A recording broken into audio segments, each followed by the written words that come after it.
Hare Krishna. Welcome to the Bhagavad Gita series. So we had completed chapter 12. We had a special session for chapter 12. So since I was doing a lot of traveling, I did a special session so that we don't have a long gap. And today also there is a program at our house, Kirtan program. If you are in Portland, you are most welcome to come.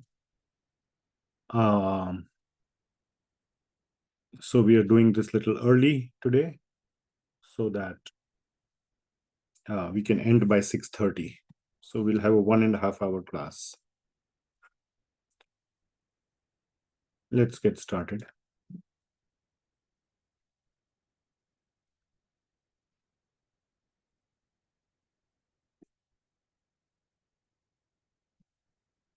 Om Ajnanatimirandhasya Jnananjanashalakaya Chakshurunmilitam Yena Tasmai Shri Gurave Namaha.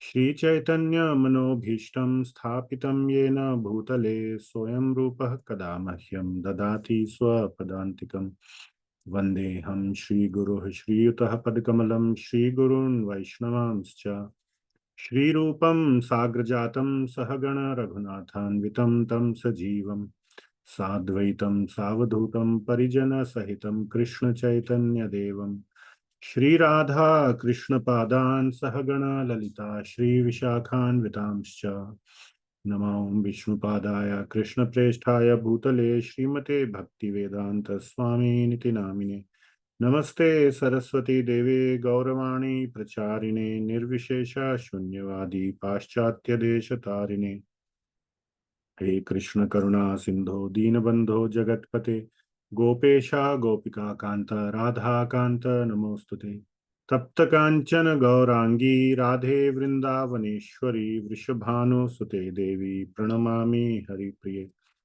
Vanchakalpatarubhyascha Kripa Sindhubhya Evacha Patitanam Pavanebhyo Vaishnavebhyo Namo Namaha Jaya Shri Krishna Chaitanya Prabhu Nityananda Shri Advaita Gadadhar Srivasadi Gaura Bhakta Vrinda Hare Krishna Krishna Krishna Hare Hare Hare Ram Ram Ram Hare Hare. Welcome once again to the Bhagavad Gita series. We are starting a new major section of Bhagavad Gita, which is chapter 13. It's the beginning of a major section of Bhagavad Gita called Jnana Yoga. Share my slides.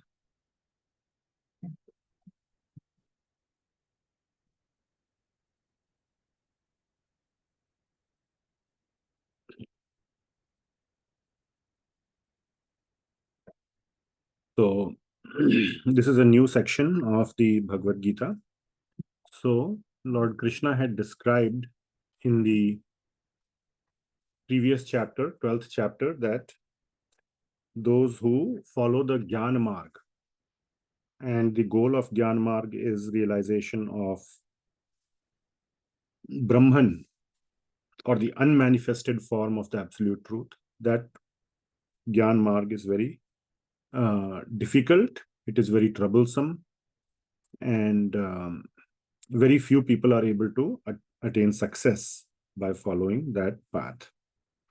So in this section, however, Lord Krishna is going to describe that Jnana marg in relation to bhakti. So another name for Jnana marg or Jnana Yoga is Sankhya Yoga. Sankhya means the knowledge that is categorized. So it is put into sort of lists. Sankhya comes from the root word Sankhya. It's not the root, but Sankhya means like numbers or counting. So it's put into knowledge that is categorized as groups. That is known as Sankhya Yoga. So you will see there are lot of descriptions that will come. It's a very technical chapter, but the main essence of including this entire section, and as you can see here, I have put chapters 13 to the first half of 18, because after this 18.50 to the end, last section is just conclusion of Bhagavad Gita as a whole. So 18th chapter basically has two main sections. So the first half of 18th chapter is still part of this Jnana Yoga. So till there, from 13th to there, the main focus is still that bhakti is the main essence even of Jnana Yoga. The main objective or the main purpose of obtaining jnana is also Krishna bhakti. Or bhakti can be aided by jnana. It's not necessary, but if one has an inclination, one should engage in bhakti jnana. So this point will also be emphasized very strongly by Sri Rupa Goswami in Bhakti Rasamrita Sindhu when we will read that, or for those that have already done it as part of the previous series. So one of the limbs of bhakti, as given in Sri Bhakti Rasamrita Sindhu, is to not read too many books or too many literatures.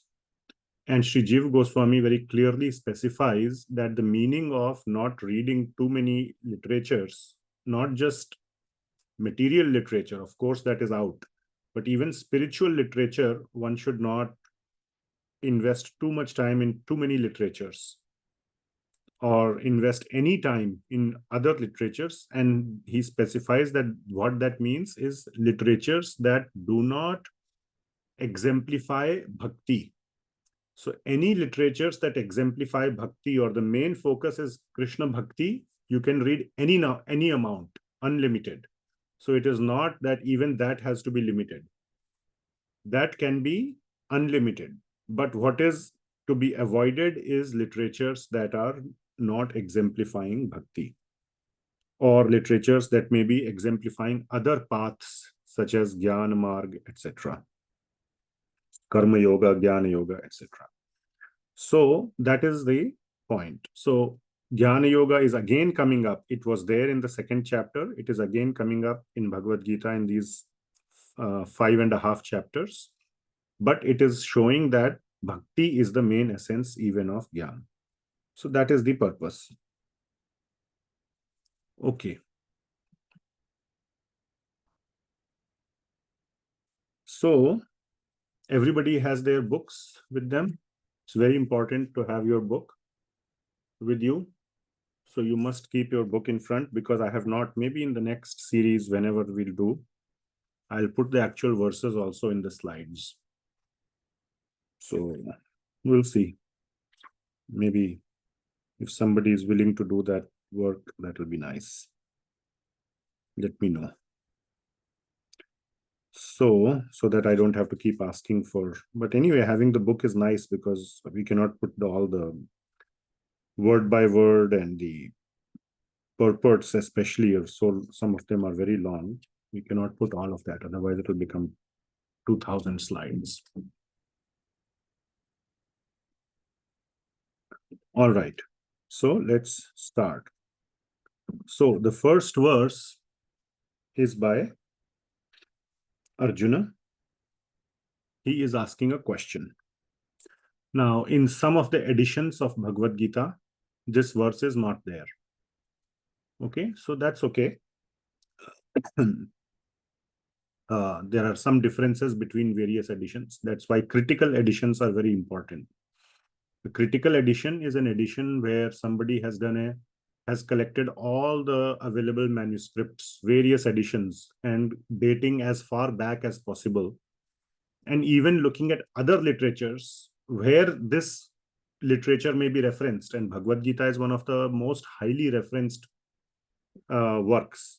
Many, whether it is commentaries on the Vedanta Sutra or various other commentaries or just various works, for example, Chaitanya Charitamrita and so many other works that are written, Bhakti Rasamrita Sindhu, etc., pick verses from Bhagavad Gita. Bhagavad Gita is one of the Vasthanatrayi, one of the three main legs of Sanatana Dharma. So sometimes those acharyas from hundreds of years ago also put number. The usual way of identifying a verse in commentaries and etc. is to put the first or couple of words. In this case, let's say if the first verse was to be quoted, Prakritim Purusham Ityadi. So that's how it would be put, but there's only one verse in the entire Bhagavad Gita which starts with Prakritim Purusham. So it can be identified. So you'll say Bhagavad or Gita Upanishad or Bhagavad Gita or something like that. Prakritim Purusham Ityadi. So that's how the verses are referenced. And sometimes the numbering can also be there and so on. So critical editions identify like here are all the editions and here is sort of the mool or the main text. So of course we are following Bhagavad Gita as it is. And this verse is certainly there, not just in Bhagavad Gita as it is, but many other editions. The most popular edition, which happens to be the Gita Press edition, outside of the BBT edition, does not have this verse. But that's okay. This verse is basically Arjuna asking about 6 things, and the rest of the chapter is answering those 6 things using the same name. So it's not something that is very consequential, as in either concept or terminology. The terminology is preserved 100% across the chapter.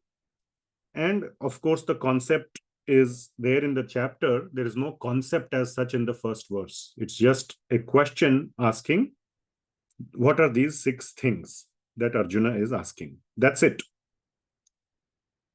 So it's not a very big deal. And this is the only verse like this in the entire Bhagavad Gita, which is questionable whether it is in the Bhagavad Gita original as Krishna spoke or not.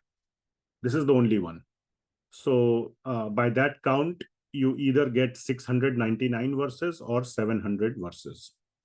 So anyway, so that is a little bit of a discussion on the critical analysis of the presence of certain verses in the Bhagavad Gita.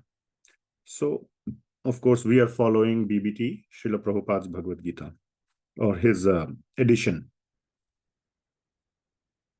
Arjuna uvacha prakritim purusham chaiva kshetram kshetragyameva cha etat veditum ichhami jnanam gyeyam cha keshava.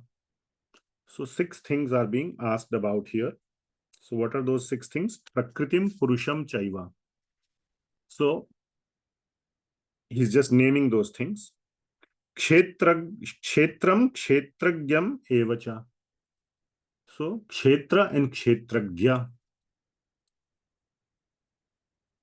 Then etad veditum ichhami. I want to know. Etad veditum. Veda means to know. I want to know. Ichhami, want. So I want to know about these. And also jnanam gyeyam cha keshava. Jnana and gyeya. O Keshava, please tell me about these 6 things. Pretty straightforward verse. There's not much controversy about it, whether it should be there or not be there. It's not changing anything conceptual at all. Now, the Lord will begin to answer.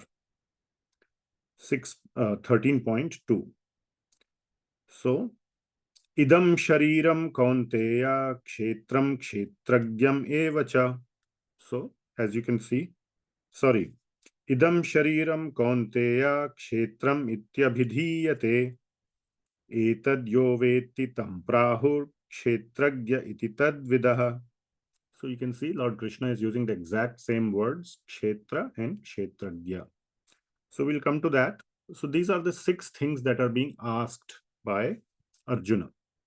And these are not just 6 random or 6 unrelated things. They are pairs. Okay. So 3 pairs of 2 each. So couple of things to be noticed in the pairs. Okay, anybody can notice any things in the pairs? Within the pairs, Prakriti and Purush, commonalities, Kshetra and Kshetrajna, Jnana and Jnaya. Combinations. Okay, you need to say a little more. Combinations of spiritual and non-spiritual. Okay, very good. So as you can see, thank you. As you can see, in all these cases, one of the things or one of the items is material and the other is spiritual. Prakriti is the material nature. And Purusha is the enjoyer. And we will see that who is the real enjoyer, the Purusha, which is Bhagavan. Then Kshetra is the field of activity, also the body, as well as the nature outside the body, the field outside. It's not the entire material nature, but the field of activity of this body. And Kshetrajna, one who knows that field. And we will see who the knower of the field is. And then Jnana. What is Jnana? And Jnaya.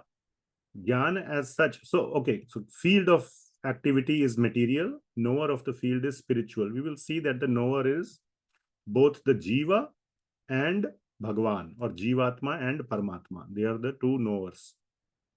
And they are both spiritual. Jnana is material. The content of the Jnana is spiritual, but Jnana as such is words coming from Shastra that is present in the material world. But the object of knowledge, Jnaya, is spiritual, which is Bhagavan. So the first thing to notice is one of them is material and the other is spiritual.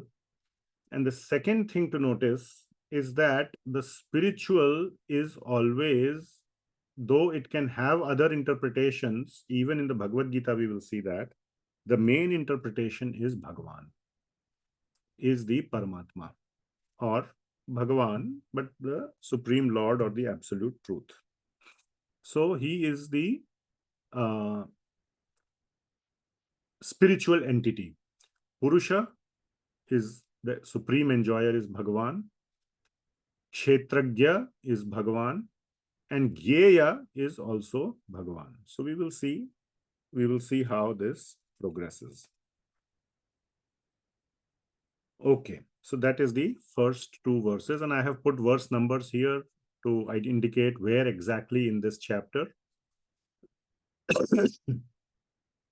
these topics will be dealt. So as you can see through this delineation, almost all the verses are covered up to 23. So, and then after that, there will be a general glorification of Jnana or Jnana Marg, Jnana Yoga, which is the main big section of Bhagavad Gita. We are starting from chapter 13, and then the chapter ends. So that is the content of chapter 13. So let's start with what is the first one. So even though the sequence of asking for Arjuna is Prakriti and Purusha, Lord Krishna starts with Kshetra and Kshetrajna. So Arjun knows these terms and he wants to understand the Jnana Marg. Why is it so difficult? What is so difficult in it? Because Arjuna is a very highly intelligent person. He understands Jnana Marg. It's very difficult to follow, but it may be easy to know the details. Just like one may know that how to, build a nuclear reactor or how to build a particle collider, but it is extremely difficult to actually build it. So knowing versus executing on what you know are 2 different things. So Arjun is knowledgeable about Jnana Yoga. That's why at the end of 6th chapter, he says, I cannot do it. It is highly impractical. So now he is asking or Lord Krishna is giving the answer to Arjuna, he's asking about these aspects of Jnana Yoga to really understand what is so difficult in it. And Lord Krishna will indicate, now this is the essence of this whole Gyan section. Okay, so please pay attention to this. Lord Krishna will indicate that if you add bhakti to Gyan marg, it becomes very simple. Then it is predominantly bhakti yoga only. So you can happily engage in Gyan marg, but not with all the strict constraints. By bhakti, even Gyan marg becomes bhakti yoga. It can become Jnana Mishra Bhakti, but ultimately it is bhakti yoga only. And then slowly one can transition into Kevala Bhakti, which means exclusive or Ananya Bhakti, removing all the Gyan from the picture and only retaining the essence, the main conclusion of the Gyan. That is all that is ultimately needed. So that is the significance of this, the inclusion or the presence of this section in the Bhagavad Gita over 5.5 chapters. It's an important question because somebody may wonder, Bhakti Yoga has been dealt with in so much detail so far. That is the main essence of Bhagavad Gita. That is what Krishna wants to convey. Why bring in Jnana Yoga? And of course, there are those reasons given, sandwich, and the main thing is hidden. Those reasons are not just given by Srila Prabhupada, they are also given by previous acharyas, that the treasure is hidden between the layers. So that is definitely one reason, one more reason. But also the reason is that one can pursue Jnana marg, but by adding bhakti in it, and then it becomes very easy. So that is the point. So now we will go into Kshetra and Ksetrajna. So this goes from, as you can see, 13.2 to 13.7. So the first two verses, 2 and 3, will tell Kshetrajna. So again, don't get intimidated by this section. It's little technical. It's okay. If some of it goes, over the head, or you can't retain it, that's perfectly okay. First time when I read 13th chapter, I got massively confused as well. So by repeated understanding or reading, one can understand. Okay. So, third verse. Okay. Second verse, yeah. So I already recited it. Idam shariram kaunteya kshetram iti abhidhiyate. So abhidhiyate means is called, and idam shariram, this body, my dear kaunteya, kshetram iti abhidhiyate, is called as kshetra.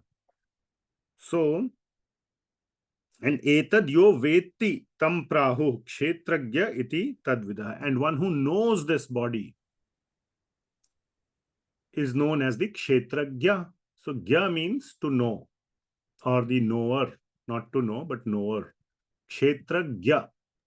So the knower of the body is kshetrajya. So who knows the body? So one who fully knows about the body. So it's not just the doctors, and even I don't know if there are any doctors here on the call, but doctors also don't know everything, and they modern doctors, and they happily, not happily, but they honestly and they truthfully admit it. I mean, there are so many people who have diseases, and the doctors ultimately, some cases say, we are at the end of our line of treatment. Now you can just pray.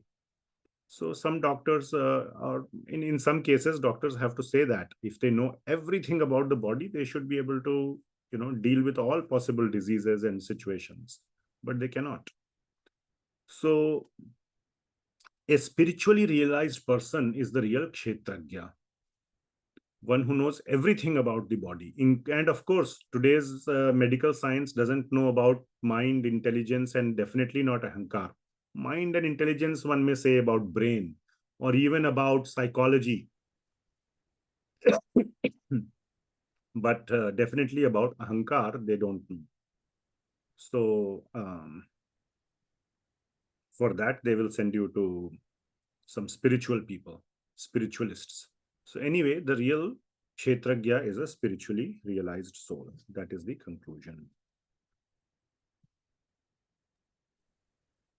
Now, in 13.3, Lord Krishna says an important point. That is not just the ksetrajna. A spiritually realized soul is still a jivatma. So that is fine. One can be a ksetrajna in that case. But kshetragyam chapi mam vidhi sarva kshetreshu bharata kshetragyor jnanam yattad jnanam matam mama. So, O sign of Bharata, you should understand that I am also the knower in all bodies. Kshetragyam cha api mam. So, mam means I am. Another kshetragya. So, another ksetrajna within the body, and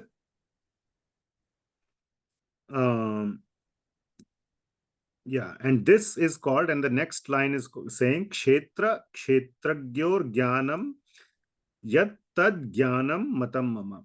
So, kshetra and kshetrajna. What is jnana?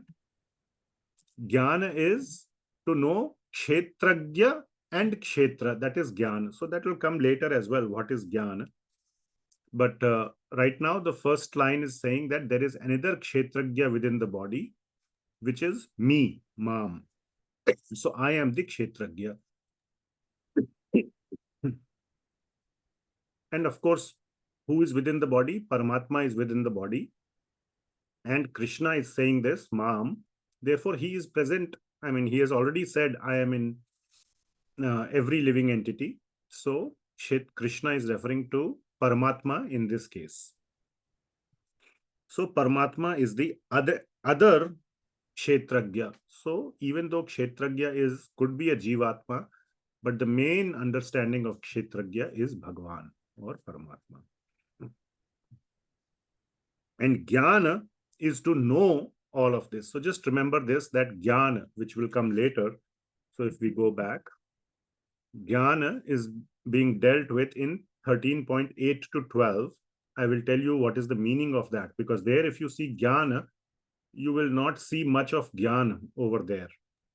So I will tell you what is the understanding of that. But also I have said 13.3 because Krishna is saying yattad jnanam matam mama. This is jnana. And what is jnana? Kshetra kshetragyor jnanam. The knowledge about kshetra and kshetrajna is jnana. So that is the main jnana. And then we will see what is there in 8.12 as an add-on, additional portion of jnana. Okay. So jnana has been also described here.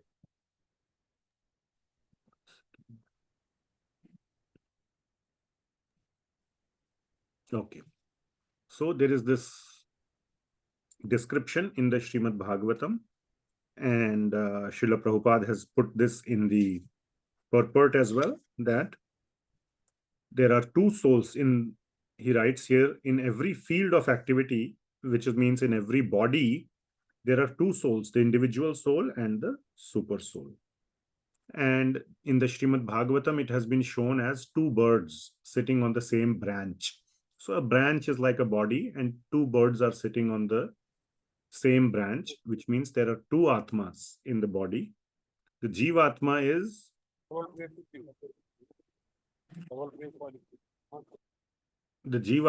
is the one who is looking straight at us. Kindly keep yourself muted.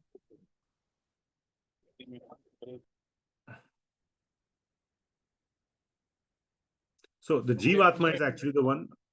Sanjeev Prabhu, can you kindly keep yourself muted? You keep getting unmuted.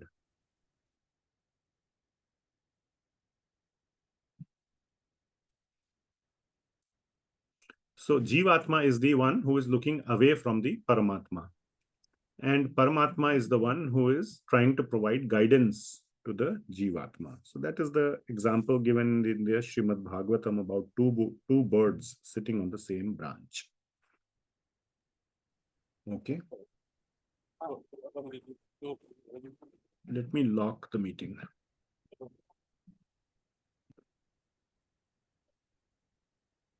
How do you lock it? I used to be able to.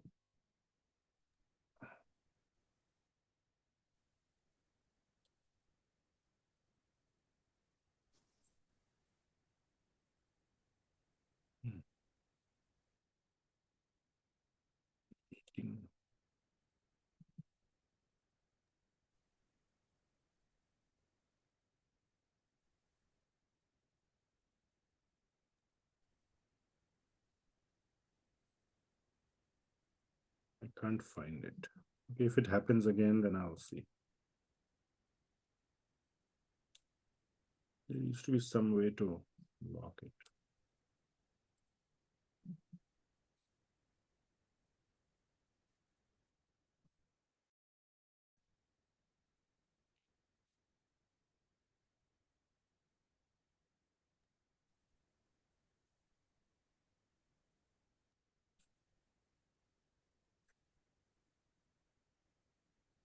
Okay. So, where were we? Okay. All right. Then 13.4 and 5. In 13.4 and 5, Lord Krishna is saying that, so these are very, very detailed and technical, deep topics. And he says that I cannot provide all the details right now on the battlefield. That is good for us also. Even though we are not on the battlefield, there is no, what Krishna is trying to tell us is that in our battlefields, in our life, where the main purpose is to execute bhakti, the details of Sankhya Yoga are not important. The most important verse of this entire chapter will come in 13.19. So that will be the most important verse of the Bhagavad Gita, or not of Bhagavad Gita, of this chapter. And we will see that Lord Krishna highlights bhakti in that case. So with bhakti and with the summary of these details, a short summary.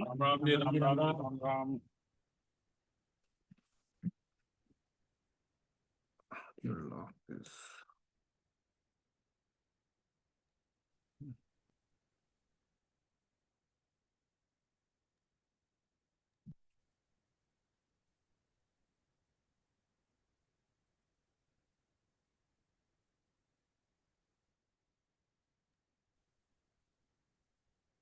Sanjeev Prabhu, try not to please unmute.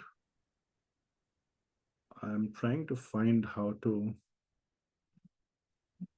lock the meeting.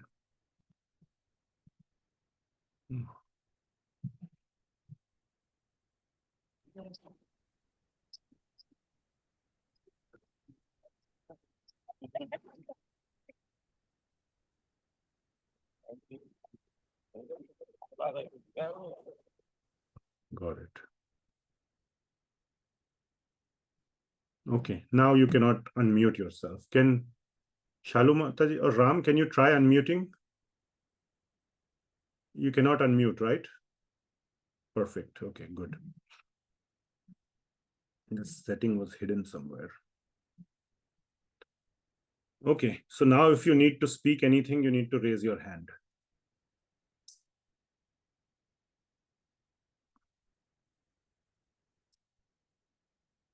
Okay, where were we? Yeah, so summary. So, what was I saying? Yeah, so only a summary of this knowledge is enough for our bhakti. So 13.4, I'll just read the English, I think. Now, please hear my brief description. So brief description, tat samasena meshrinu. Samasena means a brief description or in brief. Meshrinu, please hear. So you asked 6 things. I will explain in brief, is what Krishna is saying. What is this field of activity? How it is constituted? What is what its changes are, vikar, whence it is produced, who that knower of the field of activities is, and what his influences are. So all these things Lord Krishna is saying, I will tell you, but in brief. And in the next verse, he gives a pointer to a very detailed text, which is basically the Brahma Sutras mainly, but he says that there are so many other books, so many other spiritual literatures which point to all the details if interested. So for deeper details on Sankhya, please refer to these texts. That knowledge of the field of activities and the knower of activities is described by various sages in various Vedic writings.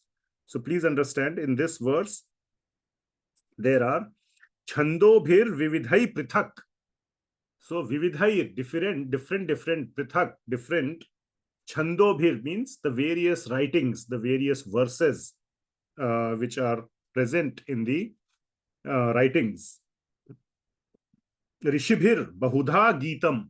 So in the many Gitas, not just Gita as in Bhagavad Gita, but all the other writings are also Gitas. And Brahma Sutra Padaishchaiva. So, and in the Brahma Sutras. So he's specifically naming one of them, which is the Brahma Sutras, which is the most important one.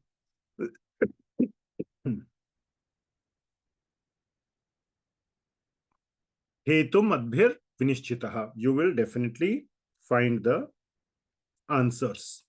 So he is giving that pointer that if you are interested, you can find all the details in these writings. But the main point is not to provide the pointer.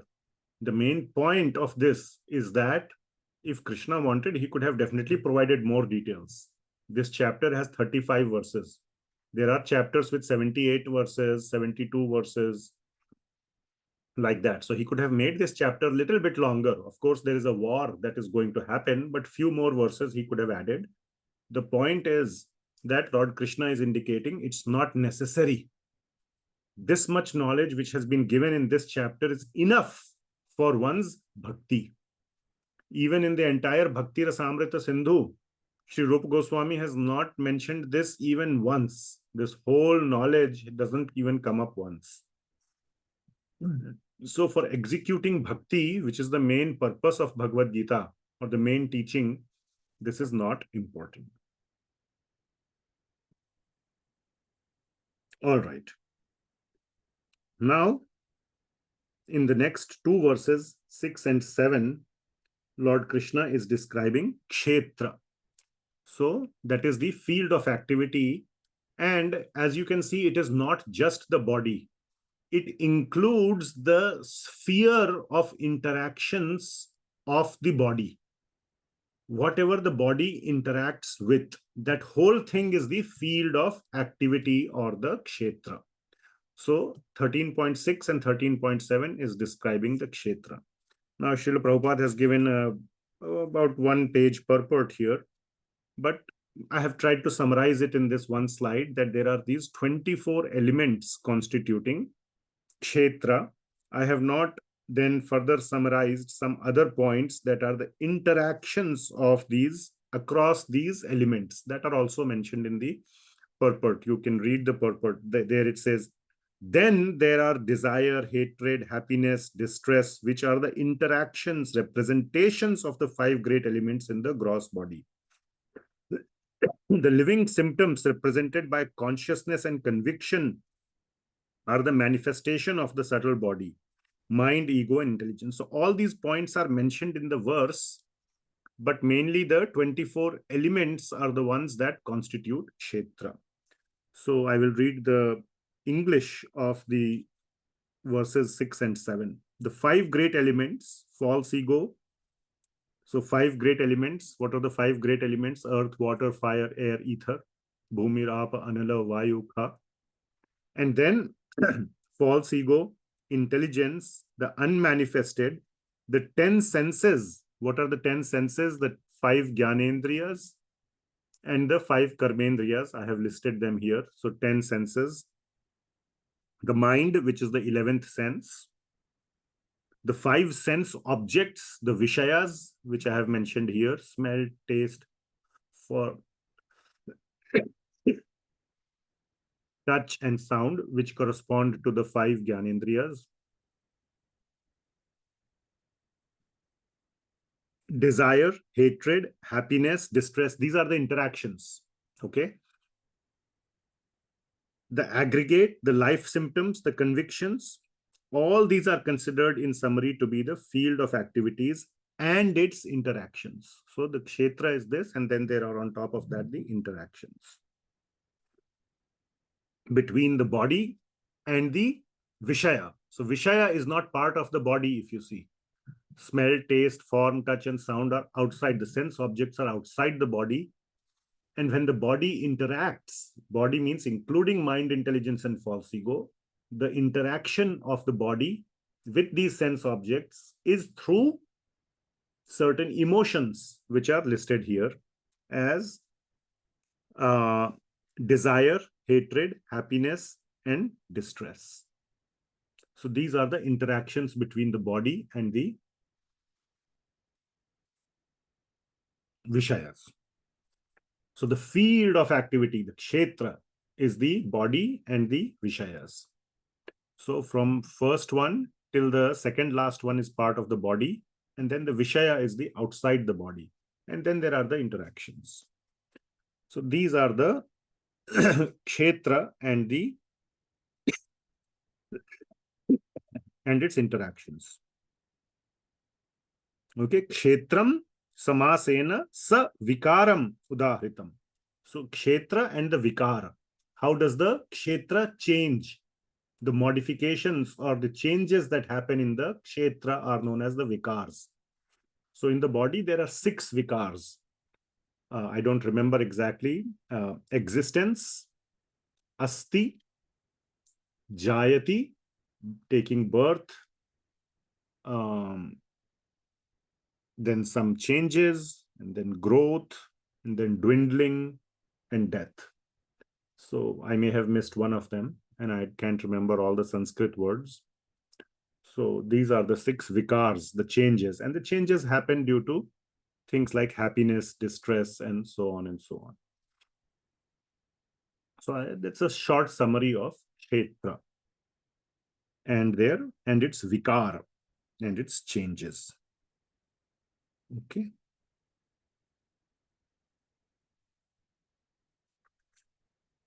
So we have covered kshetrajna. Who is the ksetrajna? A self-realized soul or living entity, and as well as paramatma. These are the 2 kshetrajnas, and we have seen kshetra. So that is what we have covered so far. What else have we covered? Briefly, we covered what is jnana. Jnana means to know the kshetra, and kshetrajna is jnana. Okay. How to know? Now that is the next question. How to know? Yes, Makrand Prabhu, you have a question.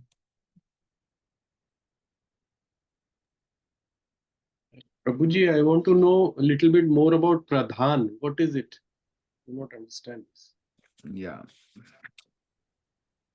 Pradhan is, did I mention it in the previous slide?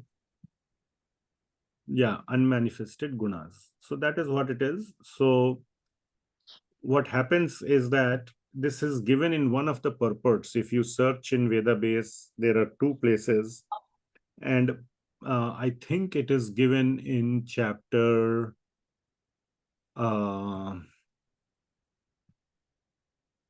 8, I think. Yeah.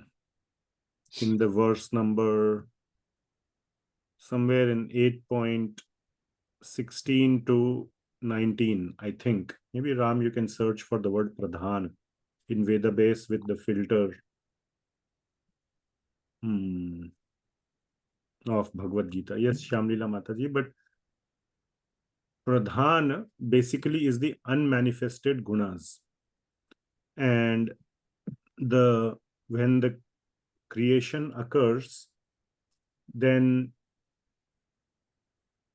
first Mahat Tattva manifests, from that pradhana and the unmanifested gunas. The gunas are like in a primordial state of a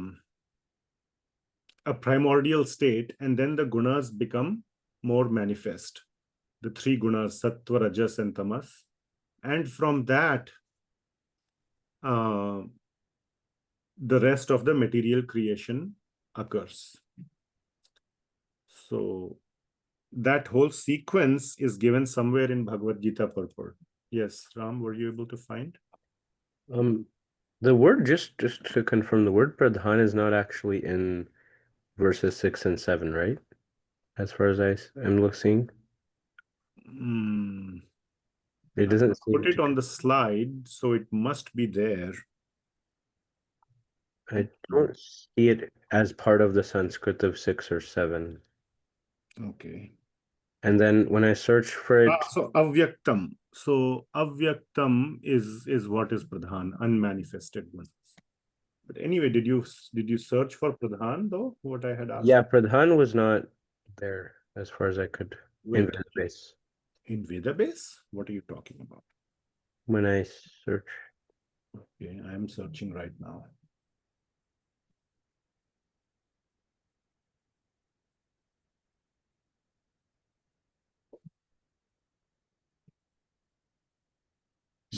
So 5.10 it turned up, and not this one.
Yeah, so it's in 14.3 purport. So if you look at the purport of 14.3, Lord Krishna is not directly talking about pradhan, but mahat tattva. The mahat tattva is the total cause of the total cosmic manifestation, and that total substance of the material cause, in which there are the three modes of nature. So that is pradhan, is sometimes called Brahman. So this Brahman is the material Brahman. Brahman has 4 or 5 meanings. So one of the meanings is that, and that word Brahman is coming in 14.3. Mama Yonir Mahad Brahma. So that Brahma is the material manifestation, Brahma or Brahman. So it's one of the 4 meanings. If you look at the Bhagavad Gita as it is glossary, which is not online, it's only in the printed book, it has the 4 meanings. And then Srila Prabhupada goes on to describe that the Supreme Personality impregnates that total substance, thus innumerable universes become possible. Am I sharing this? Probably not. Let me share.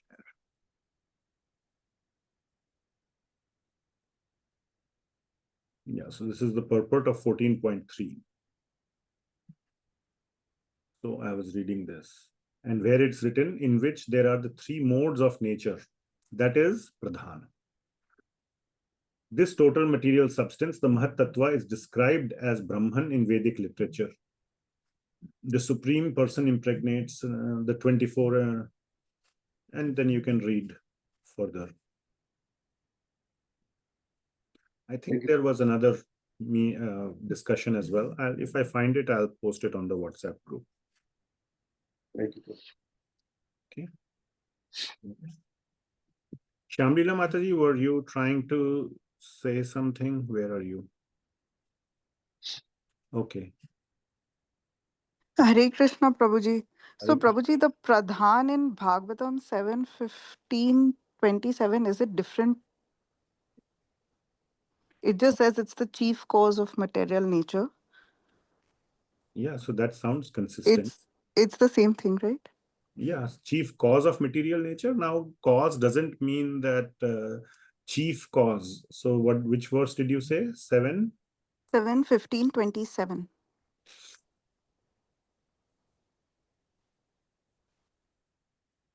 In the purport? Nahi, Prabhuji, the verse.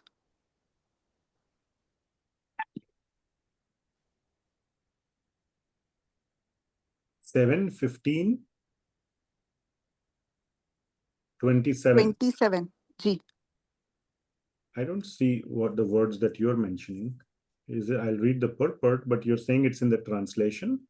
It's like in the verse, and then the synonyms mein Srila Prabhupada is saying the chief cause of the material nature. Okay, the synonyms, pradhan, the chief cause of the material nature.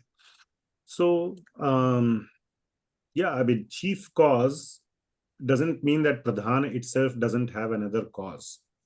Ultimately, the cause is Krishna, sarva karana karanam. So anything material is not the chief cause. Chief means important cause, but not the ultimate cause.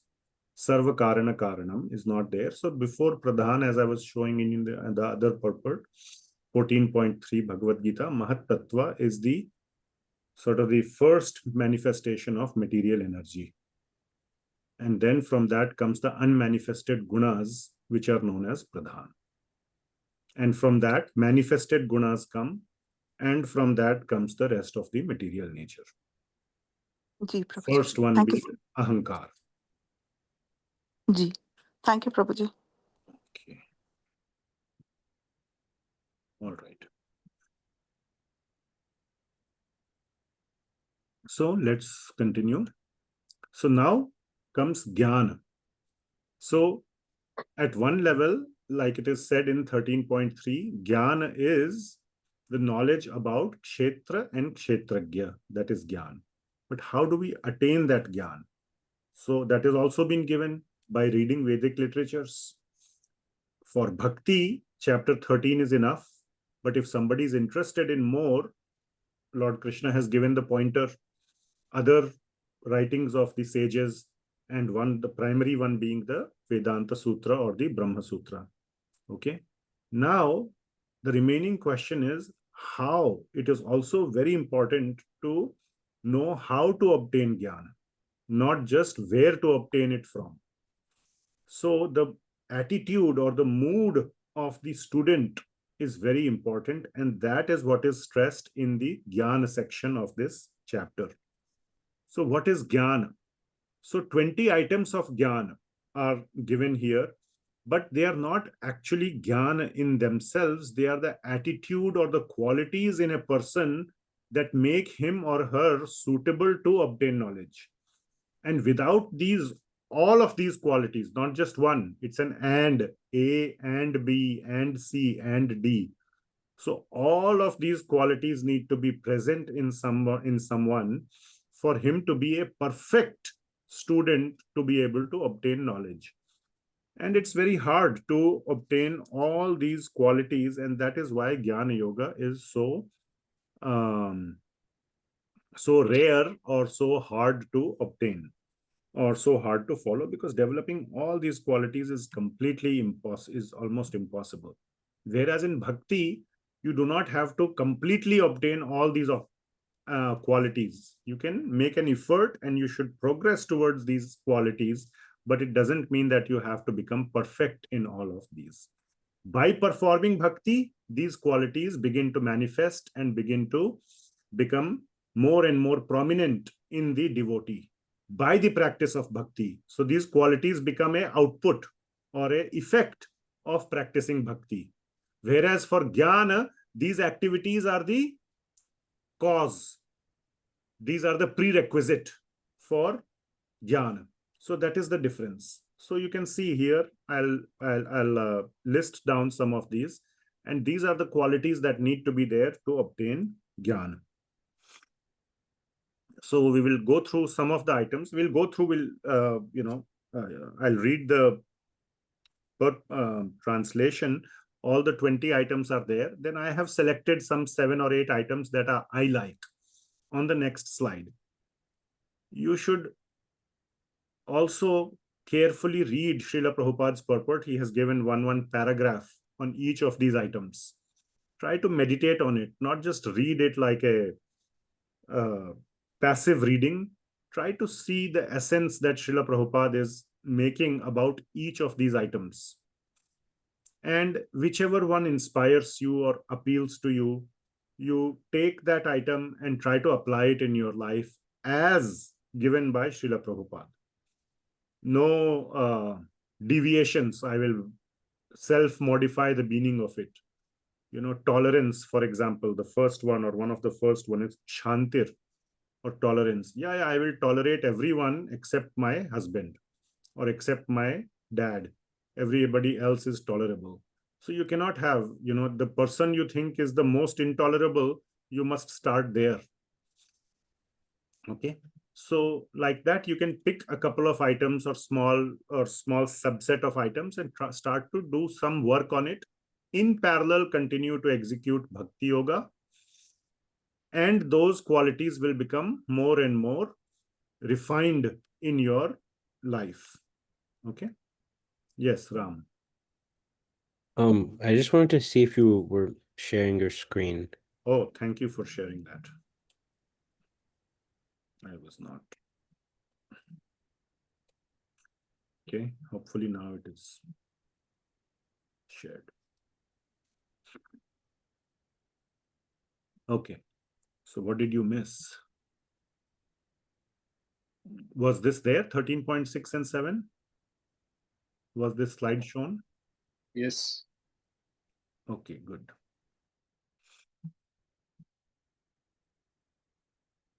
Okay, so 20 items of Gyan, and more importantly, they are showing the attitude to obtain knowledge. Jnana, in one line, Lord Krishna has said, is the knowledge about ksetra and ksetrajna. So I'll just share a few. Let me read the purport, the translation first. Humility. So, amanitvam. Again, I'm tempted to read the Sanskrit, but it will take a long time. Amanitvam. Man means, people respect you, or people give you honor. Amanitvam means not expecting any such honor from others. That is amanitvam. That is humility. And then pridelessness. Pride is dambha. So adambhitvam. So that is pridelessness. Ahimsa, non-violence. Ksantir, tolerance. That's a favorite one for me. Wait. Yeah. So ksantir, that's the first one I have listed. I will come to this other one. Maicha ananya yogena bhakti avibhicharini. That I will come to it. So that is the most important item, which is bhakti. But this one is in sequence. Kshanti or tolerance. I started giving the translation, but then I kind of just listed the Sanskrit. Simplicity, that's another one. Arjavam. So tolerance, tolerating provoking situations. Try to tolerate. Yes, you may see something is not right. It may be obvious. You may have all the reasons to believe that that person is not just, it's not a coincidence, or it is not something that, is happening due to innocence, honest mistake. It is perpetrated, means it is not perpetrated, premeditated. Okay, you may be convinced, and that may very well be true. Okay, it's much easier to be tolerant if that is an honest mistake, right? But it becomes much harder to tolerate when you know it is premeditated. It's not a coincidence. It's a repetitive pattern behavior. Still try to increase your tolerance threshold, okay, as much as possible. So it's good. And then arjavam, simplicity, no show off. As it is, be as you are. Who are you trying to show off to? There is nobody to, the one person you need to show off in that sort of sense is Krishna. And he doesn't care about your external show off, he cares about internal show off.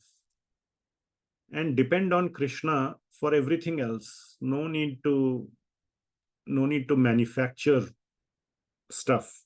Srila Prabhupada puts it in a beautiful way, telling all your secrets even to an enemy. If you read the purport, simplicity means without diplomacy, one should be so straightforward that he can disclose the real truth even to an enemy. Okay. So what is the meaning of that? Anybody? What is the, no, I'm not asking the straightforward meaning, but anything else somebody can say when you said telling even the real truth even to an enemy? So why don't all of you tell me your bank passwords and tomorrow I will withdraw all your money? So what is the meaning of this? Anybody wants to share or any thoughts? Telling all your secrets even to an enemy. What is it really conveying? Yes, Parul Mataji. Maybe it means that you don't see anybody as your enemy. Okay, fine.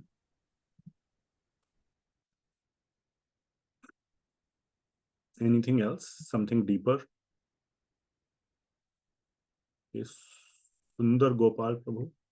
I hope I got your name right. I'm still getting used to it.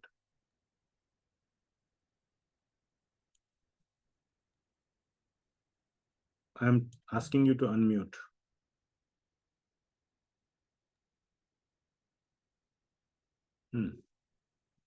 You keep muting yourself back. Okay, let me remove that restriction. Maybe that problem is gone. Now I have to find that setting again. It disappears.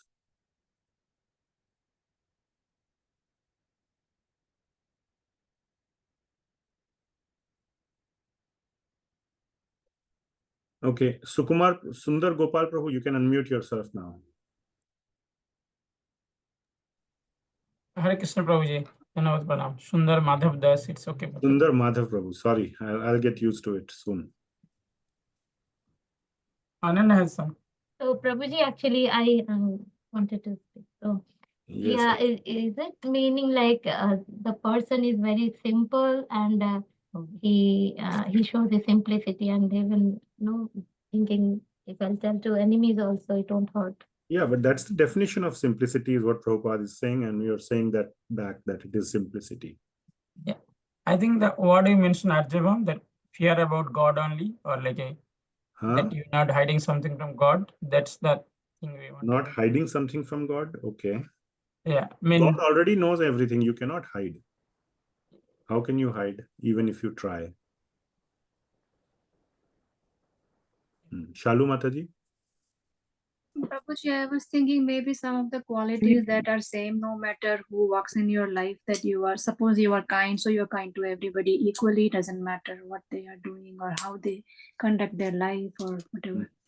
Okay. No discrimination. Okay, very nice. All these are very nice points. There's no right or wrong answer. So this is the kind of, I was trying to demonstrate. Try to read a particular quality and think about it, what it means for you. Okay, and it can be personal to everyone. So it's not like there is a right meaning. This is not mathematics. Mathematics means there has to be one answer. All students have to get the same answer. because it's math. Okay, so it's not like that. Everybody can have a different answer and they can be all right. Anybody else wants to share? And I will share what it means for me. Hare Yes. Krishna. Does it mean like a childlike personality who goes and honestly tells everything out, like in his mind, her Sure. mind to everybody? Yes. But as an adult, you're not a child. Okay. So you're adult, mature adult. But what does it still mean? So I'll share from my side. What it means is that giving one's life in the hands of Krishna. Krishna being in complete control, or considering Krishna to be in full control of one's life. Then if Krishna is running one's life, how does it matter what I say or don't say to anyone? No harm can come whether I say the right thing or I disclose some secrets or some truths or hide or whatever. All that doesn't matter. The focus is remembering Krishna and taking shelter of Krishna, and he will handle whatever needs to go right or wrong in one's life. Why do we try to make sure that happen in our life? Nothing goes wrong.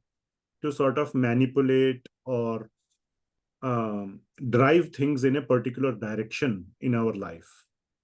So when there is no need to do that, because Krishna is in control, then just, that's the most straightforward path to take, is to tell the truth as it is without thinking too much. Because ultimately, Krishna will ensure that no harm comes, or whatever harm has to come comes because of our past actions, and we better deal with it, we better tolerate it, endure it, and be done with it. So that is one another way of really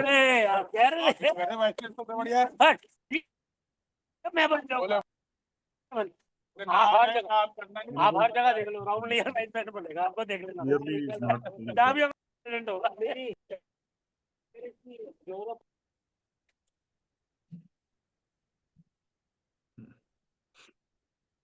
okay. Sorry about that, but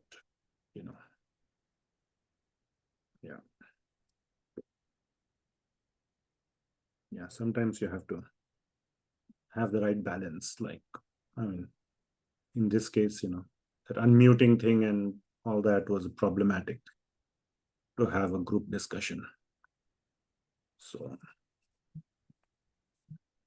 I think if people don't touch their phone, I mean, I don't know how it can automatically unmute itself. I think it's because maybe it's in the hand and, or in the pocket, and some part is touching the mute icon.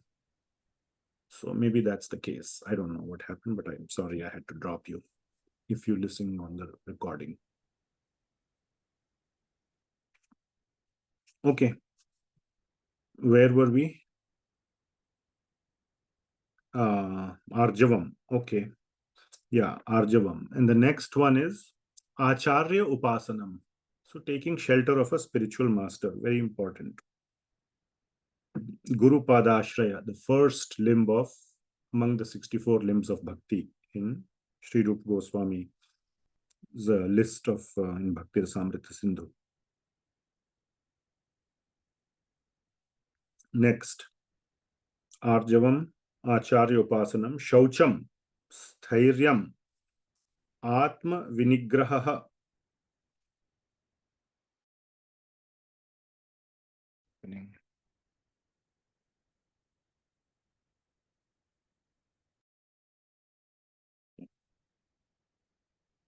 Atma vigraha. And then, where is this? Cleanliness, steadiness, self-control, renunciation of the objects of sense gratification. Yes, indriyartheshu vairagyam. So not getting too attached to objects of sense gratification. Indriya artheshu vairagyam. So whatever are the arthas, the things that stimulate the indriyas, vairagyam, stay away from them. That is the best policy. Don't think you are very, self-controlled. I will be able to interact with those sense objects, but not get affected by them.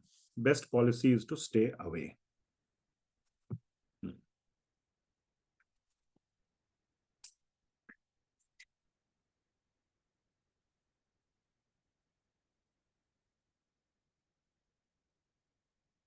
Then there is a interesting one, janma, mrtyu, jara, vyadhi. So what does that mean? But it's not just janma, mrtyu, jara, vyadhi. That's not a quality or an attribute. The full thing is janma, mrtyu, jara, vyadhi, dukkha, dosa, anudarsanam. So seeing all the problems with material life. Oh, I'm having this problem in my life. I'm having that problem or that problem. Just focusing on life's problems. Life will have problems. Okay, it doesn't mean you shouldn't deal with it. Deal with it, but not give excessive focus to that to the extent where it is costing you your investment of your time and energy in bhakti. So that should definitely not be there. So dukkha dosha anudarsanam. Anudarsanam. Anu means, what does anu mean? Those who have done Bhakti Rasamrit Sindhu? Again and again. Continuous. Okay. Anushilanam. Krishna Anushilanam Bhaktiruttama. So constant engagement in activities, anukulyena, favorable activities to Krishna is Uttama Bhakti.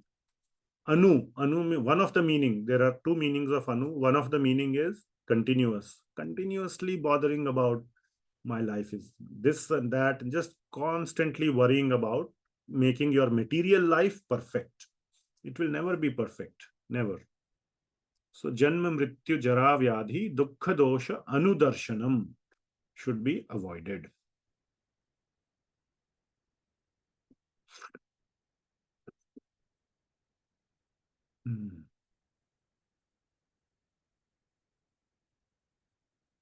Then next one is very important also, which is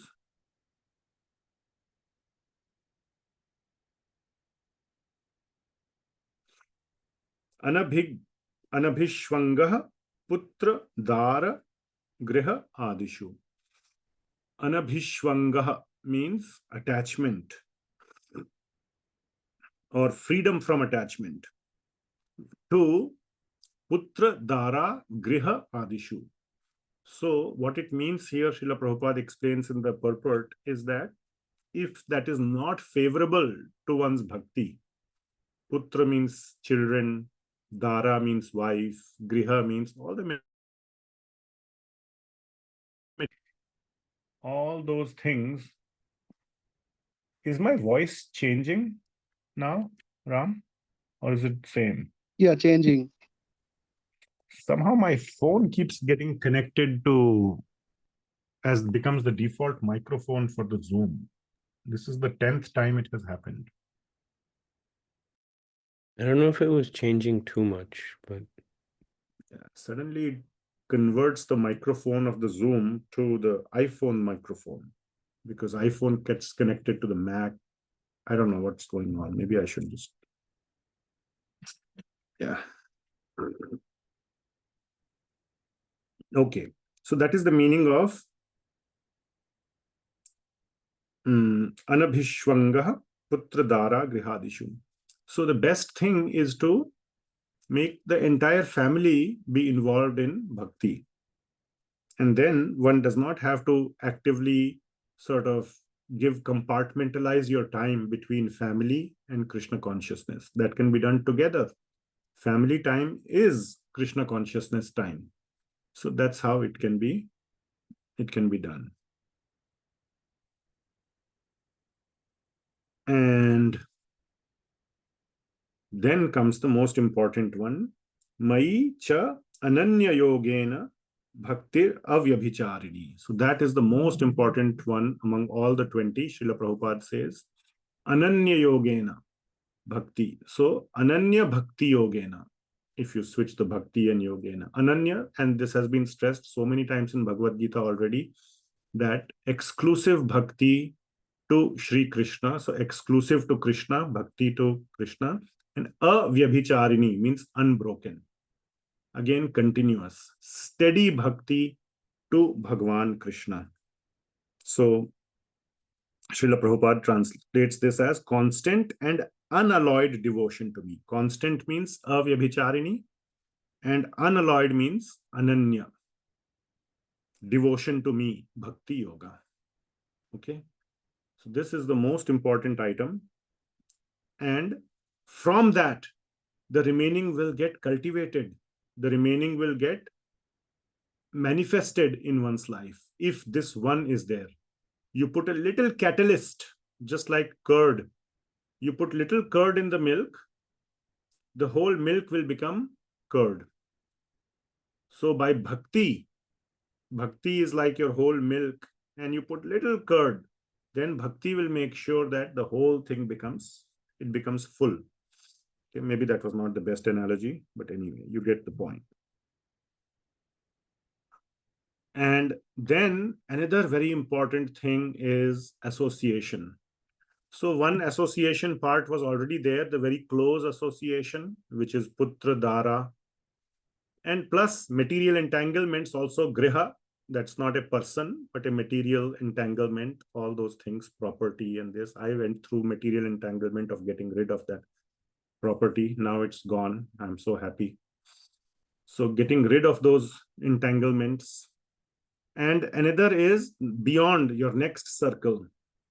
Aratir jana samsadi. Arati means attachment. Arati means creating detachment. Arati jana samsadi. All the jan samsad. Samsad, like Sansad Bhavan, means where everybody gathers and, just for nonsense discussions.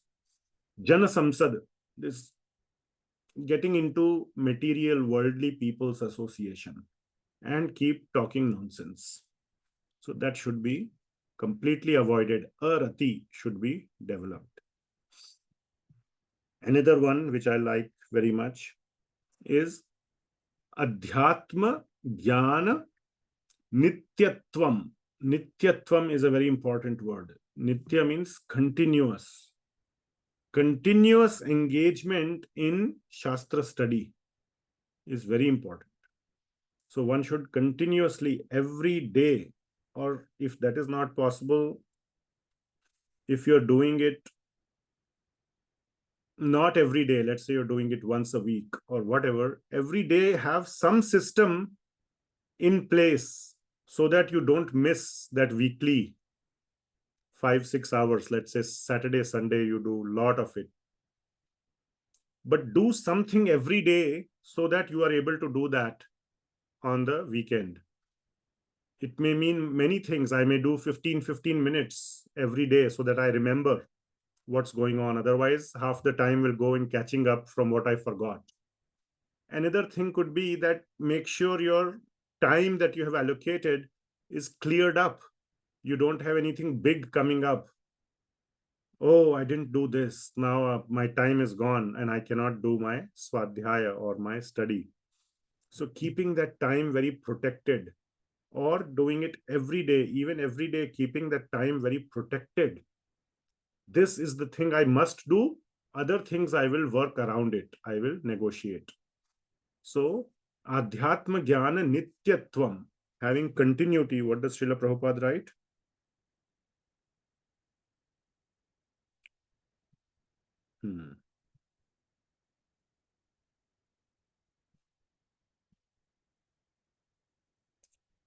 But Adhyatma pertaining to the self, Jnana in knowledge, Nityatvam, constancy. So where is this in the translation? Accepting the importance of self-realization and philosophical search for the absolute truth. I don't see the word the Nityatvam directly coming, so it's somewhere here in the translation. So, but that's what it means. So that's how you have to see which items are important for you, focus on those and treat them very, very close to your heart and work on it. And then you will be able to attain knowledge very easily. Okay, so these are 20 qualities that help good absorption of knowledge within yourself. Now we have 5 minutes left. I don't want to start a new one because we have this Kirtan program and yeah. So any questions? We'll start from number 13 next time, which will talk about Gyeya. And Gyeya is basically Bhagavan or Paramatma. I can maybe cover it, but if you can see from 13.13 to 18, it's all about Paramatma. Very clearly, if you see, the translation is everywhere are his hands and legs, his eyes, heads and faces, and he has ears everywhere. How does this sound like? This sounds to me like the universal form. But next line, in this way, the super soul exists, pervading everything. So again, universal form is Bhagavan in the material world, and super soul or Paramatma is also Bhagavan in the material world. As who? As Karno Dakshayi Vishnu, Garbho Dakshayi Vishnu, and Kshu Dakshayi Vishnu. These are the three Paramatmas in the material world, or Paramatma is in the material world only. I mean, there is Paramatma in the spiritual world as Bhagavan, but Paramatma, as the term Paramatma, is pertaining to Bhagavan's presence in the material world as the Purusha avatars. So these are the three Purusha avatars. Okay, so who is the Gyeya? Gyeya is Paramatma. That is the next section we will read from 13.13 onwards. Okay. Let's see what we have here. Yeah, Gyeya. Yeah. Okay. Any questions at this point? Comments? Everything clear? Okay. Okay, we will end it here today, little early, and then we should resume next Friday, I think. I don't know what's going on. If not, we'll do it on a special time, but we'll try to continue to make progress. Please keep an eye on the announcements. Summer is a little tricky time to so many visitors and so many travels, and yeah, summer is just a little messy. Okay. Thank you so much. Srimad Bhagavad Gita ki jai, Jagat Guru Srila Prabhupada ki jai. Hare Krishna. Thank you, Prabhuji. Hare Krishna. Thank you, Prabhuji. Thank you, Mataji. Hare Krishna. Thank you, Prabhuji. Thank you, Mataji. Hare Krishna. Hare Krishna. Thank you. Hare Krishna, Prabhuji. Hare Krishna, Hare Mataji. Krishna, Prabhuji.